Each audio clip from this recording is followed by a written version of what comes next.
You know what, I welcome and love the fact that more of these players are coming to the business, because it's brought just general awareness to our industry, which is great.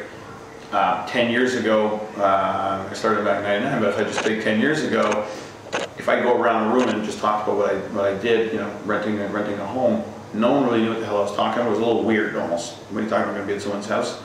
Now it's not. Now maybe the 8 out of the 10 would say, oh, of course I've done it, or heard of someone that's done it. So that's brought the general awareness, and where we feel very comfortable is that when someone has now decided to make the commitment saying, I will go and stay in a private residence, if you will, well, we just know that our product offering, Electric Retreats, is just that much farther superior. So it's actually great for us. Right.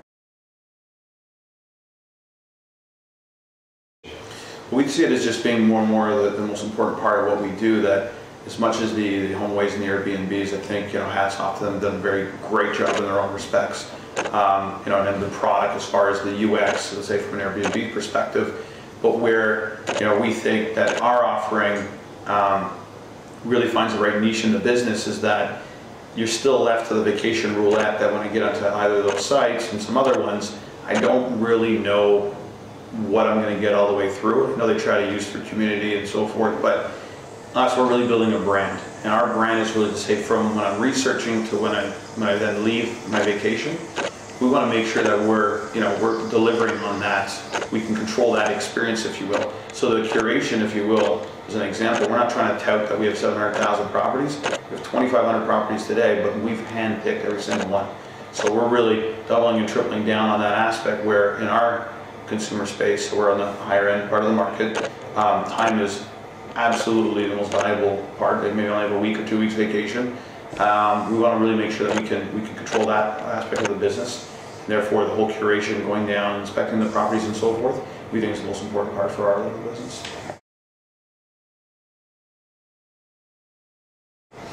Look, we've worked out in our business model. We think we take, first of all, a lifetime value approach to our guests.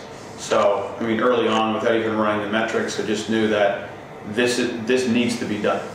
And then working backwards, you know, when we start crunching the numbers, if you will, we know that the payoff is ultimately in providing that predictability to the guest.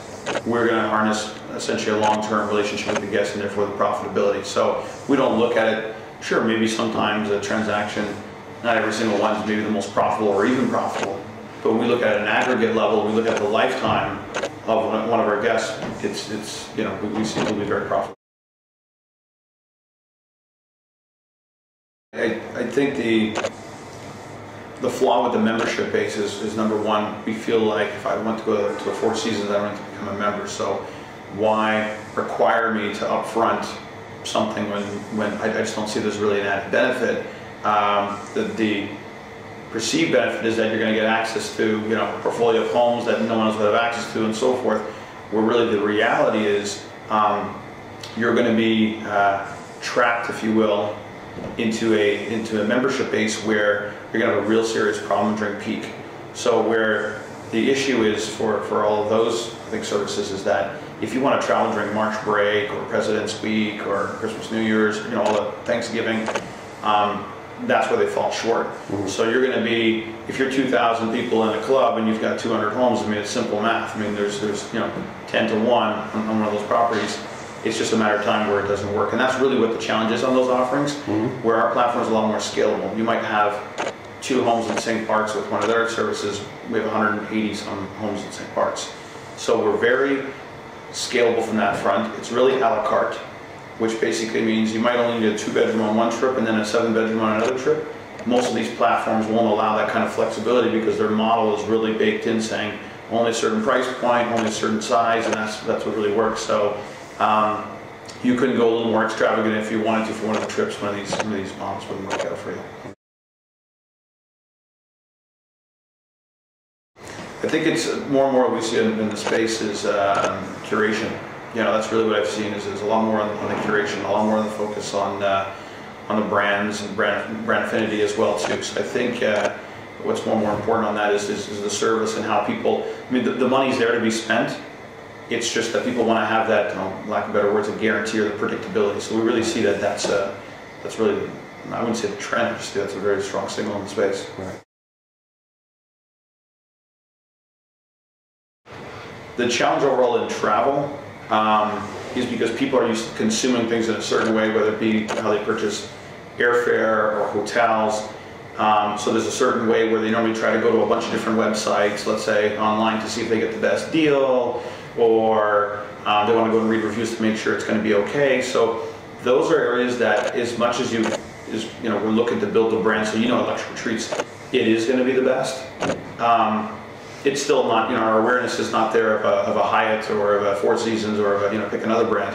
So that being the case, if we didn't have reviews, I think we'd be in a bigger challenge to try and show to someone that this is the right place to go and be. So we have to have the reviews.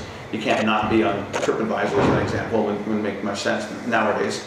And so what we've been able to go and do is come up with a system where it helps fulfill that part of the business.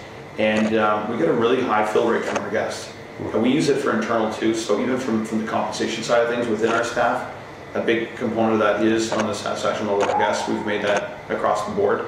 And our fill rate is, we think, pretty unbelievable what we go and get. And I think it goes back to our business a little more sort of on the one-to-one. It's a little more warm and personal, if you will. Right. So we get a lot of great feedback, and it helps us to make our product that much better. We share it with our homeowners and try to make it better. I'm sure it's on most travel people as mobile, if you will. And I put mobile into smartphone and tablet. We've got some products that are being released coming into middle of March. So there's a lot to do with mobile.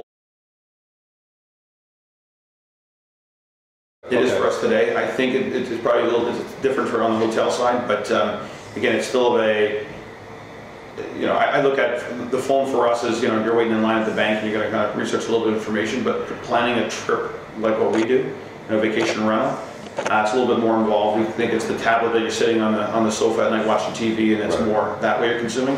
So it's about, we do about a little more than 2 times more on the tablet than we do on mobile. Right. The hotel tonight of our type of stuff. Look, last minute for us is literally a couple of weeks away. That's last minute. Our typical booking window is 4 to 6 months in advance. So, no, I don't foresee someone taking a last minute trip to St. Martin and saying, "Don't worry, honey, it'll be great when we get there. I'm just gonna hit the app and the kids will be fine, and we'll find the house for a week."